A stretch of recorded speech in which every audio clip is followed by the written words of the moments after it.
Welcome to our channel Navyataraka 267. ఇది మన first long video. నన్ను ఇప్పటి వరకు సపోర్ట్ చేసిన మీ అందరికీ థ్యాంక్ యూ సో మచ్. మీరు నన్ను ఇలాగే సపోర్ట్ చేస్తూ ఉండండి.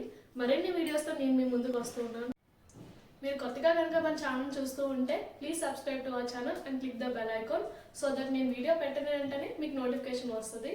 ఈరోజు మన కంటెంట్లోకి వస్తే మనం చేయబోయేది మటన్ దమ్ బిర్యానీ. మీరు ఆల్రెడీ thumbnail చూసే ఉంటారు. So let's go. మటన్ బిర్యానీకి మనకు కావాల్సిన main ingredient mutton.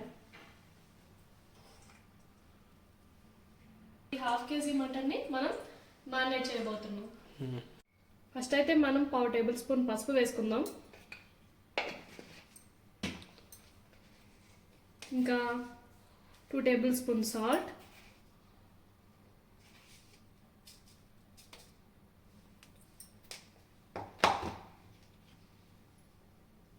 Half table spoon garam masala,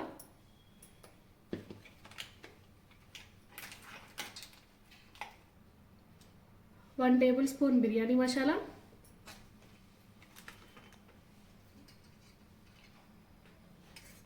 2 table spoon పెరుగు. పెరుగు వేయడం వల్ల మనకి మటన్ మెత్తగా ఉడుకుతుంది. ఇంకా 2 టేబుల్ స్పూన్ కారం. కారాన్ని మీ రుచికి తగ్గట్టు వేసుకోండి.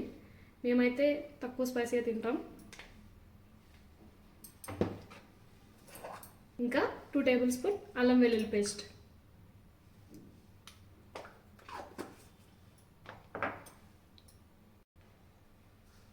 ఇంకా హాఫ్ చెక్క నిమ్మరసం.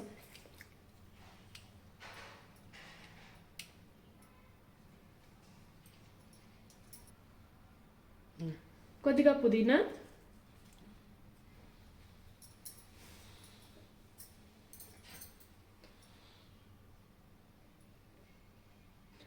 ఇంకా కొద్దిగా ఆయిల్. ఈ ఆయిల్ వేయడం వల్ల ఇప్పటి వరకు మనం వేసిన మసాలాలన్నీ ముక్కకి మంచిగా పడతాయి. సో ఇప్పుడు వీటిని మిక్స్ చేసుకుందామా. మనం ఈ మసాలా ముక్కకి ఎంత బాగా పట్టిస్తే టేస్ట్ అంత బాగుంటుంది. ముక్క కూడా మెత్తగా ఉడుకుతుంది. పెరుగు కూడా మనం అందుకే వేసాం, ముక్క బాగా ఉడకడానికి. బిర్యానీ మసాలా, అల్లం వెల్లుల్లి పేస్ట్ ఇవన్నీ ముక్కకు బాగా పట్టి టేస్ట్ అన్నది మనకు బాగుంటుంది. గరం మసాలా అయితే నేను ఇంట్లో పట్టిందే వాడాను. బిర్యానీ మసాలా మాత్రం బయట నుంచి వాడాను. మసాలాలు అయితే ముక్కకు బాగా పట్టించేసాను. ఇప్పుడు దీన్ని అయితే ఒక 1/2 అవర్ మనం మ్యారినేట్ చేసుకుందాం. దీన్నైతే ఇప్పుడు మనం మూత పెట్టుకుని ఒక 1/2 అవర్ పక్కన పెట్టేసుకుందాం. నేనైతే 500 గ్రామ్స్ మటన్కి 400 గ్రామ్స్ రైస్ తీసుకున్నాను. మీకు కనుక మసాలా ఎక్కువ కావాలంటే రైస్ తక్కువ తీసుకొని మటన్ ఎక్కువ తీసుకోండి. లేదు సమానంగా కావాలంటే రెండు ఈక్వల్గా తీసుకోండి. 1/2 కేజీ మటన్కి 1/2 కేజీ రైస్. ఈ రైస్ని అయితే మనం మంచిగా వాష్ చేసుకుందాం. అండ్ వాష్ చేసినప్పుడు అయితే ఎక్కువ స్మాష్ చేయకండి, ఎందుకంటే బిర్యానీ రైస్ విరిగిపోద్ది. 2-3 టైమ్స్ మంచిగా వాష్ చేసుకొని దీన్ని కూడా మనం వాటర్ పోసుకొని పక్కన పెట్టుకుందాం. ఇందులో ఫ్రెష్ వాటర్ పోసుకొని దీన్ని కూడా ఒక 1/2 అవర్ కంపల్సరీ నానబెట్టుకోవాలి.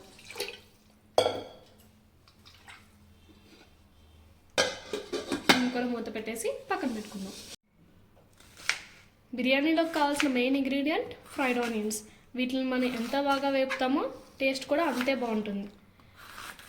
సో వీలైనంత సన్నగా చాప్ చేసుకోండి వీటిని.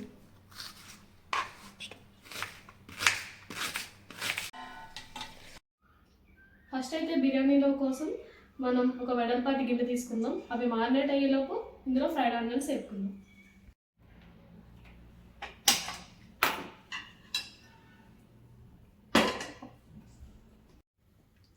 ఫస్ట్ అయితే ఇందులోకి 2 టేబుల్ స్పూన్ గీ తీసుకుందాం. బిర్యానీలోకి గీ వేస్తే టేస్ట్ చాలా బాగుంటుంది.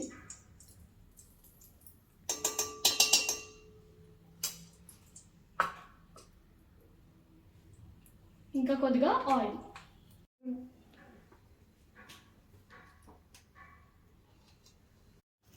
ఇప్పుడు ఇందులో ఆనియన్స్ని ఫ్రై చేద్దాం.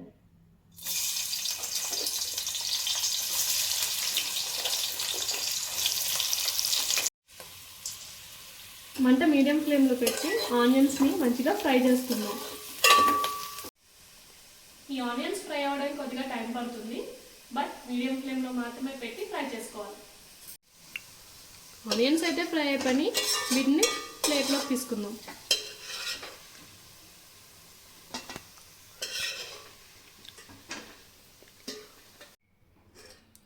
మటన్ అయితే మంచిగా మారినేట్ అయిపోయింది. ఇప్పుడు దీన్ని కుక్కర్లో వేసుకుని ఒక 4 విజిల్స్ వచ్చేదాకా కుక్ చేసుకుందాం. ఇందులోకి ఎక్కువ వాటర్ అక్కర్లేదు, మటన్లో ఉన్న వాటర్తోనే కుక్ అయిపోద్ది. నేను ఈ మసాలా ఎక్సెస్ ఉన్నదంతా కొంచెం వాటర్ వేసి వేస్తున్నాను.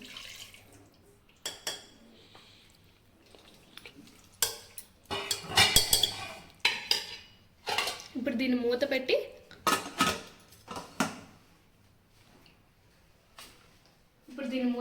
ఒక 4 విజిల్స్ వేయించుకుందాం.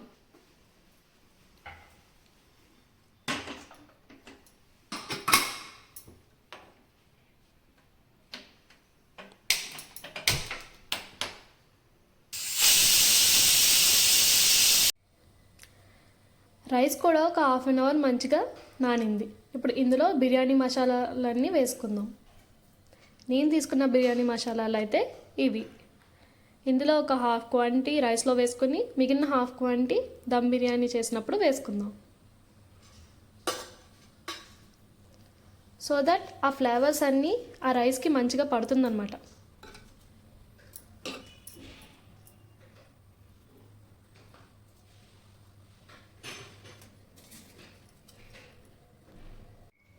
ఇందులో 1 టేబుల్ స్పూన్ సాల్ట్, ఇంకా 1 టేబుల్ స్పూన్ అల్లం వెల్లుల్లి పేస్ట్ కూడా తీసుకుందాం. ఇప్పుడైతే కుక్కర్ విజిల్ పోయింది, కుక్ అయిందో లేదో తీసి చూద్దాం.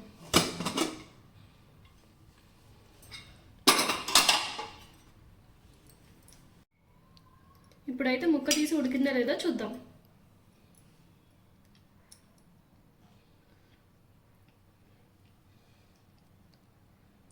నాకైతే మంచిగా కుక్ అయింది.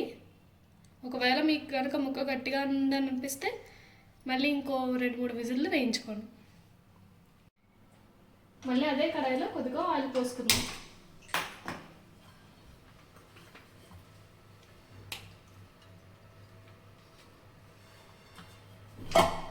ఇప్పుడు ఇందులోకి బిర్యానీ మసాలాలన్నీ వేసుకుందాం.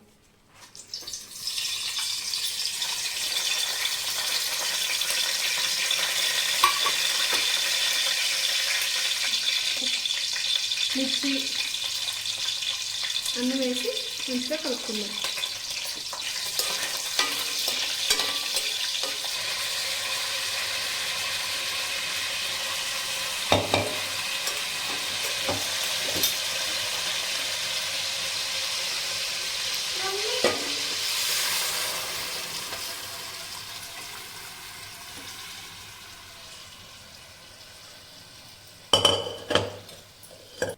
ఇందులో కొద్దిగా ఫ్రైడ్ ఆనియన్స్ కూడా వేసుకుందాం.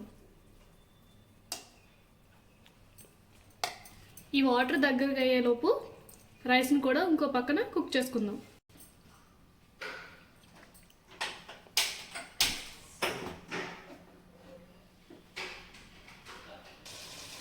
చూసారా, గ్రేవీ ఇలా దగ్గర పడింది.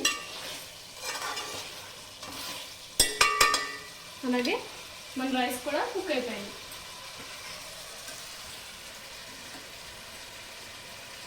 చూడండి, రైస్ని ఇలా పట్టుకొని చూస్తే తెలుస్తుంది మనకి. ఇలా స్ప్లిట్ అయిందంటే మనకి 70% కుక్ అయినట్టే. ఈ స్టేజ్లోనే మనం దమ్ పెట్టుకోవాలి. అప్పుడు రైస్ బాగా మెత్తగా ఉడకకుండా ఉంటుంది.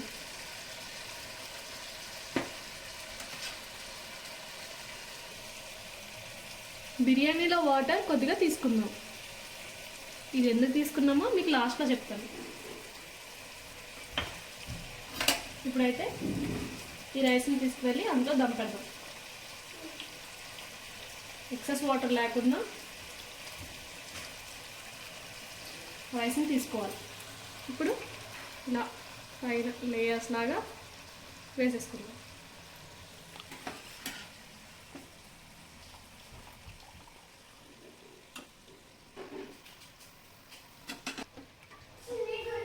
ఈక్వల్గా స్ప్రెడ్ చేసుకుందాం. ఇప్పుడు ఇందులో పైన ఫ్రైడ్ ఆనియన్స్,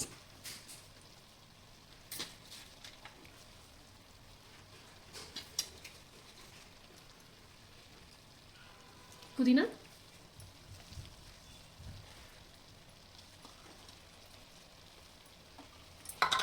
ఇంకా కొద్దిగా కొత్తిమీర,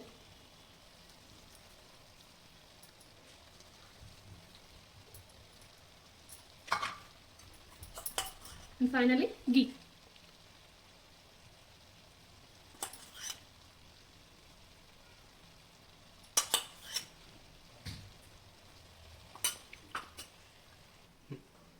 ఈ వాటర్ గురించి లాస్ట్లో చెప్తాను అన్నాను కదా, ఈ వాటర్ పైన వేసుకోవడం వల్ల మనకి అడుగు మాడకుండా ఉంటుందన్నమాట. సో ఇలాగా లైట్గా స్ప్రెడ్ చేసుకుంటే మనకు అడుగు మాడకుండా ఉంటుంది. ఇందులో ఆల్రెడీ సాల్ట్, మసాలా అన్నీ ఉంటాయి కాబట్టి ఆ ఫ్లేవర్ కూడా రైస్కి పడుతుంది. ఇప్పుడు దీని మీద ఈ వెడల్పుకి సరిపడా మూత ఉంటే ఇలా పెట్టుకొని దానిపైన ఒక బరువు పెడతాం. ఇలా పెట్టేసి మీడియం సిమ్లో పెట్టేసి ఒక 15 మినిట్స్ దమ్ పెట్టాలి. లేదు దీనికి సరిపడా మూత లేదంటే కనుక ఏదైనా చపాతీ పిండి ఉంటుంది కదా, దాన్ని ముద్ద కింద తీసుకుని ఇలా చుట్టూ పెట్టుకున్నా కూడా మనకి గాలి బయట రాకుండా ఉంటుంది. 15 మినిట్స్ అయింది. ఇప్పుడు స్టవ్ ఆఫ్ చేసుకుందాం. అండ్ స్టవ్ ఆఫ్ చేసిన తర్వాత ఒక 5 మినిట్స్ దాకా మూత తీయద్దు. 5 మినిట్స్ అయిపోయింది. ఇప్పుడు మూత తీసి చూద్దామా. అండ్ ఫైనల్లీ మూత తీసి చూస్తే మన దమ్ బిర్యానీ రెడీ. టేస్ట్ చూద్దాం ఇప్పుడు.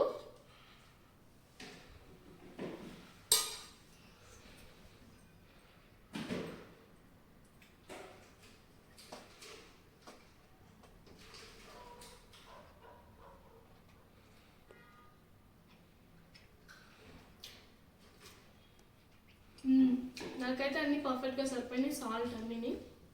ఇప్పుడు ముక్క టేస్ట్ అయితే చూద్దాం.